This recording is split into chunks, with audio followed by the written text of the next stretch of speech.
Et je vous propose un topo qu'on aurait pu appeler « L'oraison, la prière, porte de l'espérance ». Donc on a vu un peu théoriquement ce que c'est que l'espérance, on l'a différencié par rapport à l'espoir.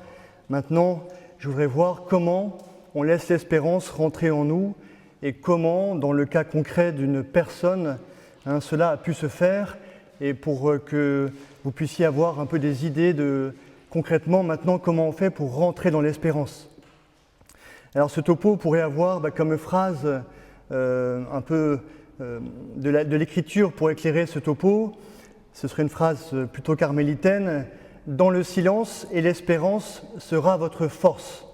Dans le silence et l'espérance sera votre force.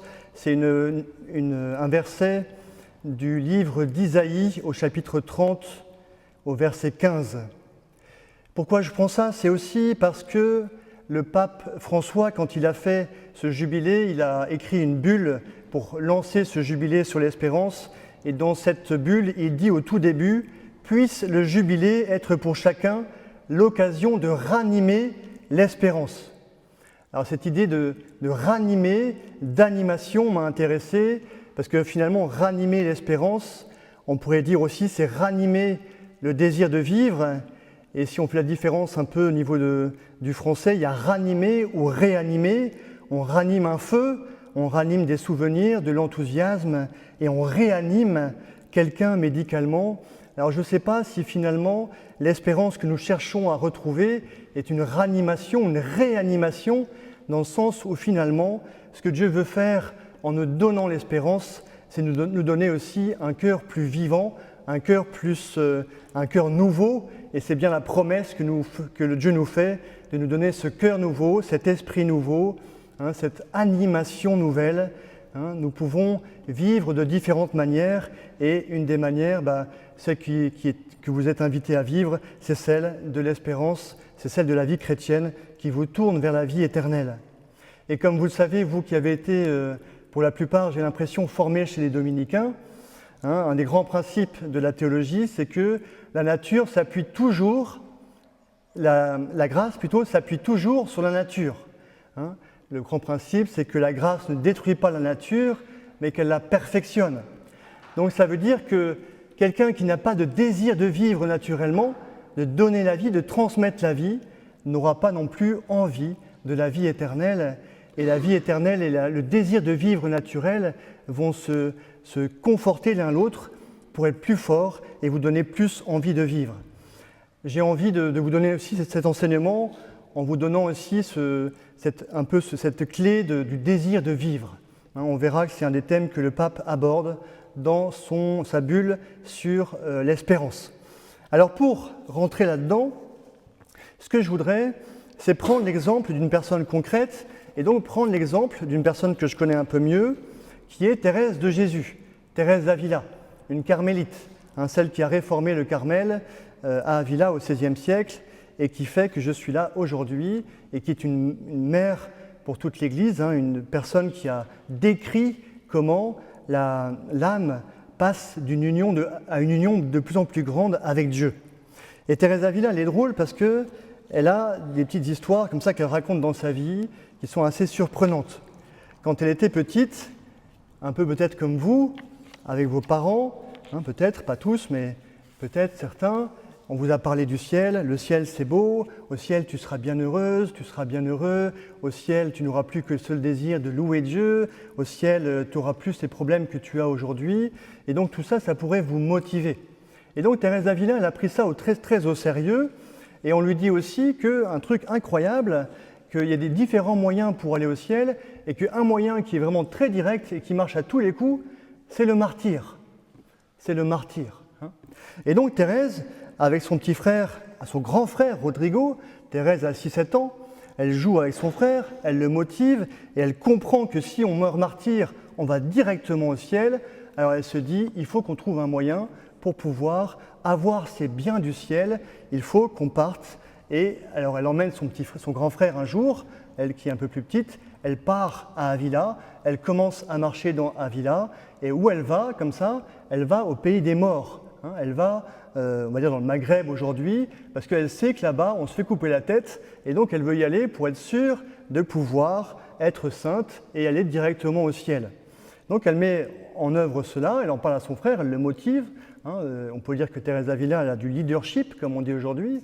Donc elle motive son frère qui est plus grand qu'elle. Ils partent à deux dans la rue à Avila, et là, malheureusement, pas de chance, il y a son oncle qui passe et qui dit « Tu rentres vite à la maison, tu vas voir ce qui va se passer. » Et donc Thérèse d'Avila, elle a ce désir en elle, depuis qu'elle est petite, elle pense au ciel, elle cherche des moyens pour y arriver, et comme elle dit, malheureusement, elle a des parents, et ses parents ne veulent pas qu'elle se fasse couper la tête par les morts. Et donc c'est terrible. Alors elle cherche d'autres moyens pour entrer dans cette vie éternelle.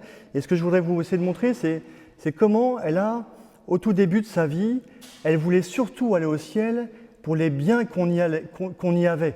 C'est vraiment ça qui l'intéressait. C'est comme si on vous disait, venez un verre de lait, tu auras des gens super, tu auras des trucs que tu mangeras bien, tu vas bien dormir pendant toute la nuit, à voir.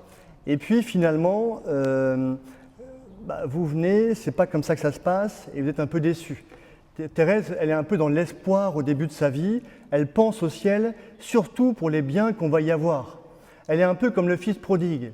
Vous connaissez tous la parabole du fils prodigue. Le fils prodigue, il veut rentrer à la maison, pas parce qu'il y a papa qui est là-bas, il veut juste y aller parce qu'on mange bien là-bas, il y a des bons steaks, il y a des bonnes je ne sais pas quoi, il y a d'autres personnes qui sont là, et donc forcément le fils prodigue, il veut rentrer parce que sa conception du ciel, c'est finalement un lieu où on mange bien. Bon, c'est un début, c'est un départ, peu importe le début, ce qui est intéressant c'est la fin et ce qui va se passer à la fin.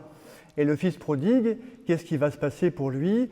Son père va venir lui révéler sa miséricorde, son amour, et à ce moment-là, il va rentrer dans une nouvelle perception de la vie, de son intériorité, il va rentrer dans une nouvelle espérance, cette espérance qu'il avait oubliée, qu'il avait perdue, qui était floue dans sa tête, et bien finalement c'est son père qui doit lui apprendre. Et il faut croire que pour le fils prodigue, c'est ce qui s'est passé, pour Thérèse, on va voir c'est ce qui va se passer, et pour vous c'est pareil. Le Père est là aujourd'hui auprès de chacun, à vouloir se pencher sur chacun pour essayer de vous apprendre l'espérance, de vous donner le goût de l'espérance, et ça passe par une rencontre avec lui, bien sûr. Et donc cette rencontre, c'est ce qu'on vous propose ce soir avec la prière devant le Saint-Sacrement, c'est ce qu'on vous propose aussi par la confession, c'est ce qu'on vous propose par les temps de prière personnelle, mais l'idée c'est de laisser quelque chose venir en vous. Donc Thérèse, elle a ça au tout début de sa vie, elle veut aller au ciel en trouvant un moyen. Le moyen, c'est le martyre, se faire couper la tête. Malheureusement, elle a des parents, ça ne va pas pouvoir se faire. Et donc pour penser au ciel et laisser rentrer en elle le ciel, elle va trouver un autre moyen, un moyen un peu mémotechnique, un peu comme on fait quand on fait des révisions, on répète les choses. Et Thérèse, pour penser au ciel, elle dit au ciel, on y sera toujours, toujours, toujours, toujours, toujours. Et vous voyez, elle murmurait ça en elle, elle essayait de prendre conscience intérieurement de ce que c'était que le ciel, de laisser comme le ciel s'imprimer en elle, pour qu'elle puisse goûter quelque chose et que ce goût-là anime son âme, lui donne une force en elle, un esprit en elle, qui va lui donner de la force pour vivre sa vie et avancer. Ça, c'est le tout début de la vie de Thérèse. Thérèse est petite, elle a une vision de l'espérance qui est encore un peu floue, une vision du ciel qui n'est pas très claire, et peut-être que vous qui êtes ici, c'est pareil. Parfois, moi en tout cas, je n'ai pas été à la messe pendant 10 ans, c'est sûr que quand on me présentait le ciel, quand on me présentait tout ça, j'en avais rien à faire, il faut être simple. Et c'est finalement, ça le Père, c'est ce qu'il disait tout à l'heure, on n'est pas très intéressé par le ciel et par tout ça, et finalement on nous dit ce sera la louange éternelle, qu'est-ce qu'on y ferait? On va adorer l'agneau, ça va être génial. Quand on y pense, on se dit en fait pas tellement, on se dit c'est pas si intéressant que ça, je préfère finalement regarder mon téléphone, là ça m'amuse beaucoup, il y a plein de trucs qui bougent, c'est sympa quoi. Et donc ça c'est vrai qu'on fait tous un cheminement intérieur, on a tous à laisser Dieu nous apprendre à entrer l'espérance, et cela va se faire par une effusion de l'Esprit Saint et par une rencontre avec le Christ. Et donc Thérèse, elle va évoluer, on va voir par différentes étapes, par la rencontre avec l'oraison, et à la fin de sa vie, Thérèse a complètement changé, elle a justement évolué intérieurement, elle s'est laissée enseigner par le Christ, et à la fin de sa vie, ce qu'elle va dire va être très différent. Alors il faut juste que je le retrouve ici. Voilà, Thérèse va mourir donc après avoir fondé différents Carmels, après avoir une vie bien remplie, et elle va, à un moment un peu dramatique, on va dire, elle est avec d'autres sœurs qui sont autour d'elle, près de son lit, un peu comme Jésus, vous voyez, c'est ce qu'on va vivre durant le Triduum et durant les semaines qui viennent. Jésus qui dit des grands discours, qui dit des paroles un peu fortes. Qu'est-ce qui sera votre dernière parole au moment où vous serez à 2 doigts de mourir, au moment où vous allez justement rentrer dans cette vie éternelle que vous avez espérée toute votre vie? Qu'est-ce qui va surgir en vous? De l'amertume, une sorte de dépression intérieure, si j'avais su, j'aurais fait autre chose? Ou est-ce qu'au contraire, vous allez vous dire, qu'est-ce que je vais vivre maintenant? Ma vie va bientôt s'arrêter, qu'est-ce qui m'habite?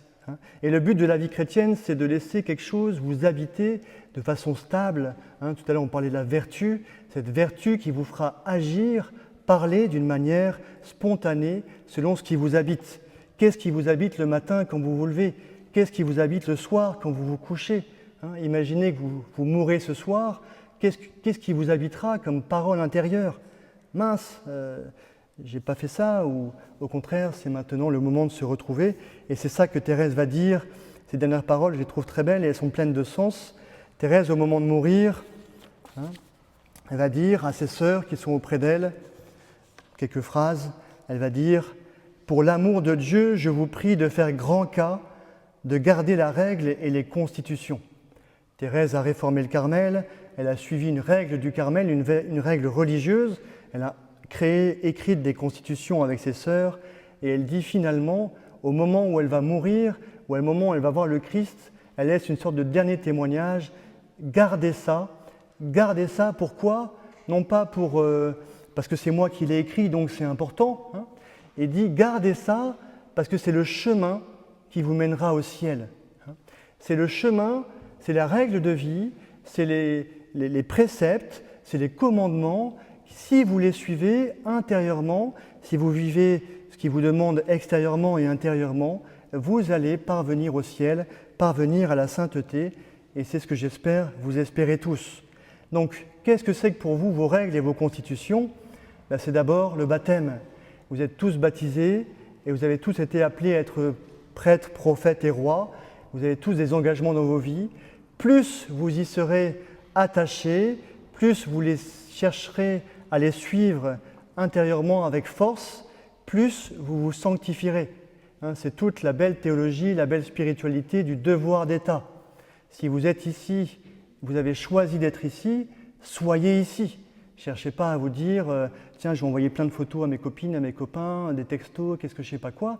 Soyez ici, goûtez la vie ici, goûtez la personne avec qui vous êtes. Finalement, assumez vos choix, respectez-la.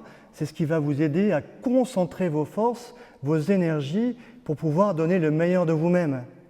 Donc, on a tous des petites règles de vie. Durant le carême, vous avez peut-être pris quelques efforts de carême à suivre. Essayez de les suivre. Essayez de donner de la vigueur là-dedans. C'est votre chemin, celui que vous choisissez, celui que votre volonté a choisi. Eh bien, essayez de le choisir. Si vous voulez vous marier, votre spiritualité, c'est celle du mariage. Plus vous serez fidèle à votre mariage, plus ça vous aidera à ouvrir les portes du ciel et les portes de l'espérance, et la porte de la vie éternelle.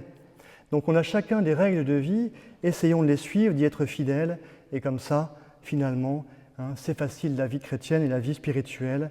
Il suffit d'être fidèle à ses choix, en les faisant évoluer si c'est nécessaire, bien sûr. Et puis après, Thérèse, elle dit, donc elle communie une dernière fois, elle s'agenouille et elle dit, c'est des paroles d'une femme et puis d'une religieuse qui a prié longtemps, donc elle dit « Mon cher maître et mon époux, l'heure désirée est venue, il est temps de nous voir. » il est temps de nous voir. Donc là, on voit bien qu'en Thérèse, il y a eu un cheminement qui s'est fait. C'est plus la petite Thérèse qui voulait aller au ciel juste pour les biens qu'on aura. Là, maintenant, dans sa vie, il y a une personne, il y a un maître qui lui a appris, qui lui a enseigné la vie spirituelle, qui lui a enseigné à quel point il l'aime, à quel point il est mort pour elle, à quel point il veut lui donner la vie et la vie éternelle, et c'est devenu son époux. Alors elle est religieuse, bien sûr, donc c'est d'une manière particulière pour elle, mais pour chacun, Dieu veut comme nous épouser, nous donner de faire alliance avec lui au plus profond de notre être, pour qu'on puisse le voir. Et donc l'espérance qu'on vous propose durant ce jubilé, ce n'est pas simplement un nouveau truc à la mode pour pouvoir rentrer dans quelque chose qui fera le buzz sur la Terre ou je ne sais pas quoi. L'idée, c'est vraiment d'entrer dans cette perspective que vous allez voir Dieu, que vous allez voir le Christ, que vous allez voir le reconnaître. Mais il y a une manière de le voir extérieurement, il y a aussi une manière de le voir intérieurement. L'idée, c'est que si vous êtes rempli de son désir, de son visage intérieur, de sa connaissance, par l'amour, par tout ce que vous aurez fait, de prières, d'enseignements que vous aurez reçus, il y aura une sorte de jaillissement quand vous le verrez, une sorte de reconnaissance intérieure qui ferait que vous le sauterez dans les bras, on pourrait dire. C'est comme si vous aviez un bon ami, plus vous le connaissez intérieurement, plus vous êtes proche de lui, plus dès que vous le voyez, il y a quelque chose qui se fait tout de suite, une sorte d'alliance qui se fait tout de suite, quelque chose de spontané, d'intuitif, qui saisit toute votre personne. Et c'est ça le but de votre vie chrétienne, c'est pas juste de dire Jésus-Christ, moi je crois en toi, c'est bon, c'est qu'il y a un mouvement amoureux, une sorte d'animation intérieure, de vie intérieure, qui fait que quand vous voyez Dieu, quand vous voyez le Christ, c'est tout votre être qui réagit, en commençant par votre cœur, qui vous donne un peu un mouvement d'agir dans tout ce que vous êtes. Et c'est bien ça que nous recherchons à transmettre et à transmettre au monde. Pas simplement la carte du parti catholique, c'est bon, je vais à la messe, je crois, mais bien un désir intérieur, une animation intérieure, une connaissance intérieure de quelqu'un. Et donc, Thérèse, c'est la deuxième parole qu'elle donne, et la troisième parole qu'elle donne, elle dit à plusieurs reprises, dans l'action de grâce, tout à l'heure le Père disait l'importance de l'action de grâce, Thérèse en mourant va vivre dans l'action de grâce, et pourquoi ? Qu'est-ce qu'elle va remercier ? Qui elle va remercier ? Dieu bien sûr, mais aussi l'Église. Elle va dire, je remercie Dieu de l'avoir faite fille de l'Église. Elle répétera à plusieurs reprises après, je suis fille de l'Église, je suis fille de l'Église. Un peu comme elle faisait quand elle était petite, l'éternité ce sera quoi ? Ce sera pour toujours, toujours. Et nous on prie le chapelet, on répète les choses pour que ça rentre en nous. Et elle disait, je suis fille de l'Église. Ça veut dire quoi ? C'est-à-dire que sa foi, son espérance, sa charité, elle l'a reçue de l'Église. Donc le chemin de l'espérance, c'est un chemin ecclésial. C'est bien que vous soyez là. À la fin de ce week-end, sûrement, vous aurez une nouvelle espérance. Tout à l'heure, quand on est rentré ici en procession, il y a 3 personnes après qui sont venues me voir et qui m'ont dit c'était touchant de voir ces jeunes rentrer, chanter, c'était magnifique. Vous avez donné de l'espérance à d'autres personnes. Le fait de vivre ensemble, de transmettre ensemble les choses, font qu'on devient tous fils et filles de l'Église. Et plus vous aurez le cœur qui veut vivre avec le cœur de l'Église, et bien plus, forcément, l'espérance de l'Église vous habitera. Et plus on avance dans la vie spirituelle, plus on a besoin de dépendre des autres, on a envie de dépendre des autres. Et donc, vous voyez, ces 3 petites phrases, finalement, elles nous tournent un peu vers le passé, elles nous tournent aussi vers la rencontre avec quelqu'un et aussi vers l'action de grâce pour l'Église, l'Église de la terre et l'Église aussi qui est au ciel. Les saints prient pour nous, nous sommes ici auprès de la Vierge Marie. La Vierge Marie se réjouit d'être ici avec vous et elle est ici pour vous transmettre sa foi, son regard, le cœur qu'elle avait, son cœur immaculé, son désir intérieur de voir le salut advenir dans ce monde. Première étape de Thérèse, ce changement intérieur. Et c'est bien ça qu'on vous propose et que vous avez toute votre vie pour vivre ça, mais si vous n'y voyez pas très clair sur la finalité, si votre désir c'est juste d'aller au ciel en disant, comme disait un peu le Père tout à l'heure, une sorte de présomption, finalement le ciel, c'est bon, je fais le minimum et j'y serai, je ne vais pas m'inquiéter trop. Moi, sincèrement, parfois je suis un peu comme ça. Ce qui fait que quand je suis face à un péché, je me dis, c'est bon, je vais voir le prêtre, je vais me confesser, et puis c'est pas grave, quoi. On a le droit de vivre quand même. Et finalement, cette forme de vie, cette forme d'action en moi, finit par me donner une sorte de désespérance. J'ai de moins en moins envie de croire en la vie éternelle. Et puis je perds le sens de ma prêtrise. Pourquoi je suis là finalement? Si moi j'y crois plus, qu'est-ce que je vais transmettre? Et tout ça, vous voyez, ça pourrit notre cœur, ça désanime notre cœur, ça l'éteint, une sorte de perte de confiance en nous, qui fait que finalement on ne sait plus où on va et on finit par tourner en rond. Moi je suis parfois surpris de voir des jeunes super qui à 25-26 ans, on ne sait pas trop où ils sont, on ne sait pas trop ce qu'ils veulent faire, il y a comme un désir de vivre qui est un peu absent. Alors, la bonne nouvelle, c'est qu'il y a une porte pour l'espérance, et la porte pour l'espérance, elle est pareille pour tout le monde, et même si on est dominicain, j'imagine qu'on est quand même d'accord avec ça, il y a la même porte pour tout le monde, et cette porte, c'est la prière, c'est l'oraison. L'oraison, c'est quoi? C'est pas d'abord demander des choses, l'oraison, le fond de l'oraison, c'est rentrer en relation avec Dieu. La prière, c'est une communication de vie, on pourrait dire, un jaillissement de vie. Donc l'oraison, c'est la porte de l'espérance. Il faut bien commencer le chemin par quelque chose. C'est bien de vous dire tout ça, mais finalement, qu'est-ce qu'il faut faire? Par où on commence? La porte, le début du chemin, c'est un peu comme la benauge. La benauge, c'est la porte de notre pèlerinage pour venir ici. Et l'oraison, c'est la porte de ce cheminement intérieur. Et donc Thérèse, elle a des bons amis, elle a un bon oncle aussi. Et un jour, elle est malade, elle est un peu plus âgée, et elle va voir son oncle. On l'envoie à la campagne, peut-être un peu comme certains, vous venez ici à la campagne pour prendre le bon air. Eh bien, on l'envoie à la campagne pour qu'elle soit en forme et qu'elle retrouve un peu la forme intérieure et puis la forme physique. Et là, son oncle, Pedro, il lui donne un livre pour apprendre à se recueillir. Et donc, Thérèse, elle est un peu comme vous. Thérèse, elle a prié le chapelet, elle a prié devant le Saint-Sacrement, elle a prié avec d'autres personnes, elle est allée à la messe, elle a vécu plein de choses.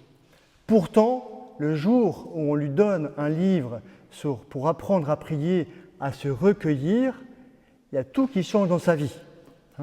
Tout qui change dans sa vie, et à ce moment-là, elle dit « Je décidai de toutes mes forces de suivre ce chemin. Comme le Seigneur m'avait déjà accordé le don des larmes et que j'aimais la lecture, je me mis à rechercher des moments de solitude, à me confesser fréquemment et à m'engager dans cette voie avec ce livre pour maître. » Vous voyez, un livre pour apprendre à prier. Et finalement, un peu plus loin, elle dit « Le Seigneur commença à tant me choyer dans cette voie qu'il me fit la grâce de m'accorder l'oraison de quiétude, et je parvins même quelquefois à l'union, sans savoir en quoi consistaient l'une et l'autre, sans connaître leur grand prix. Voilà.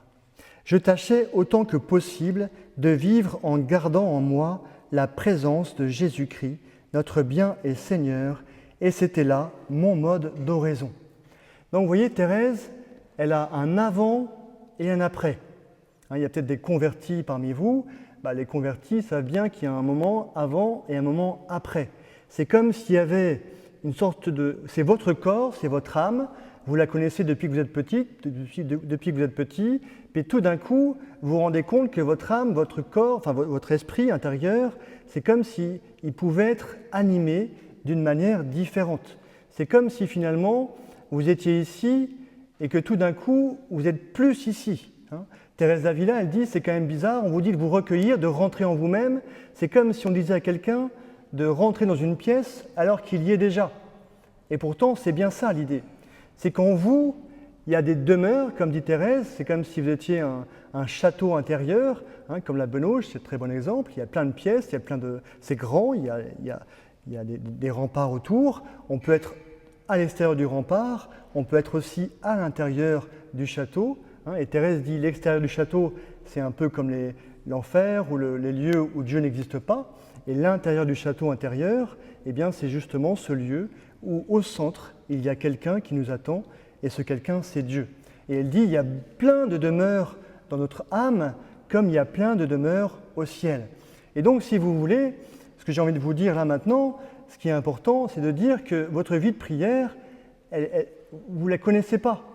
Vous ne savez pas tout ce que vous pouvez vivre dans votre vie de prière. Il ne faut pas vous dire, attends, moi je suis allé dans une école catho, on m'a enseigné des choses, j'ai vécu ça, voilà. Finalement, je suis un peu blasé de la prière, sans arrêt on nous dit de prier, et finalement je ne vis rien, je ne sais rien, je ne comprends rien, et j'ai plus envie. Ça, c'est un peu une sorte de burn-out de la prière, une sorte de désespérance par rapport à la prière. Finalement, on ne porte pas sur sa prière un regard d'espérance, dans le sens où on pense qu'on ne vivra plus rien dans notre vie de prière. Et ça, c'est vraiment un truc qui fait qu'on ne prie plus. Beaucoup de gens viennent nous voir en disant « Mon père, il ne se passe rien, c'est sec, je m'ennuie, et puis finalement, j'arrête. » Comment ça se fait quand on vous dit de prier 10 minutes par jour que ça vous ennuie? C'est quand même surprenant de se dire que ce Dieu qui m'a créé, qui m'a voulu, qui m'a sauvé, finalement, mon intérêt intérieur est quand même très limité pour rentrer en contact avec lui. Alors que finalement, c'est lui qui vous connaît le mieux. C'est lui qui pourrait vous aider à vous comprendre, à savoir ce qu'il faut faire dans votre vie, à saisir toutes les opportunités les plus intérieures, à donner le meilleur de vous. C'est lui qui le sait. Comment ça se fait que ça ne nous intéresse pas plus? Alors rassurez-vous, je suis allé en retraite il y a 3-4 mois, en novembre, pour ma retraite de 10 jours. Au bout de 3 jours, sincèrement, je vous le dis très simplement, c'était une bonne claque pour moi. Je me disais, mais qu'est-ce que je fais là? On me demande de prier, j'ai pas envie. Alors moi, j'avais pas de téléphone jusqu'à août dernier. Maintenant, j'ai un beau téléphone. Bonjour le téléphone. Et maintenant, qu'est-ce que j'ai fait au bout de 3 jours? J'avais envie de prendre mon téléphone et regarder ce qu'il y avait dessus. Et je me suis dit, dis donc, ils m'ont bien eu. Ils m'ont fait perdre le désir un peu de prier, de rencontrer Dieu. Alors bien sûr, il y a plein de belles choses dans les téléphones et il y a plein de belles choses à communiquer. Et c'est vrai, bien sûr. Mais vous voyez, qu'est-ce qui occupe mon esprit? Qu'est-ce qui anime mon esprit? Comment ça se fait que Dieu ne m'intéresse pas plus? Sachant que c'est lui qui a les clés de ma vie, que c'est lui qui m'a créé, et c'est lui qui veut me donner aujourd'hui d'entrer dans l'espérance. Donc finalement, 10 minutes de prière par jour, vous devriez vous dire, mais c'est rien. Regardons, c'est toujours la bonne claque qu'on se prend dans la figure, quand on regarde le soir, le temps qu'on a passé sur les écrans. Waouh! Il y a un jeune qui est venu il n'y a pas longtemps, 8 heures. 8 heures par jour. Là, je me suis dit, waouh! Il y a quand même du niveau là. Donc c'est vrai qu'il y a un moment donné, la question qu'il faut se poser aussi, c'est l'intérêt qu'on a pour tout ça. Si on dit à quelqu'un, vas-y, prie plus, mais qu'on ne lui dit pas ce qu'il peut avoir, finalement, il ne va pas se motiver à le faire. On a besoin, encore une fois, de trouver une force intérieure, une animation intérieure, une motivation intérieure, et c'est pour ça qu'on est là ensemble à essayer d'entrer dans cette belle prière que Dieu nous propose de vivre avec lui, une belle relation. Donc, Thérèse est choyée, elle est bénie par le Seigneur. Thérèse a une vocation particulière.